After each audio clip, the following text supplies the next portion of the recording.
अधिकाऱ्यांनी सांगितलं असं तो एसआरमध्ये प्रोजेक्ट गेलाय म्हणून ते महापालिकेने काम थांबवले.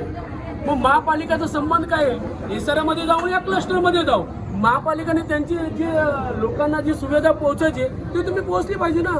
ते आम्हाला सांगते एसआरमध्ये गेल्या म्हणून ते बाथरूमचं काम करताना आलं आणि रस्त्याचं काम करतात. आजी का आता सरकारकडे मागणी काय कराल, विनंती काय कराल?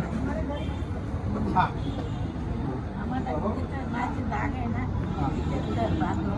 आता वय काय तुमचं? 72 वय.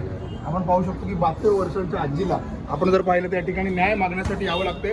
आणि या ठिकाणी सोमनाथ भोईटे व त्यांच्या सर्व सहकाऱ्यांनी स्वर्गीय आनंद दिघे यांचा उल्लेख केला की आनंद दिघे यांनी ही ज्या घरांसाठी मदत केलेली आहे, प्रयत्न केलेले, त्यांच्या आशीर्वादाने आम्ही इथे वसलो. मात्र त्यांच्या आश्रमात आम्हाला न्याय मिळाला नाही.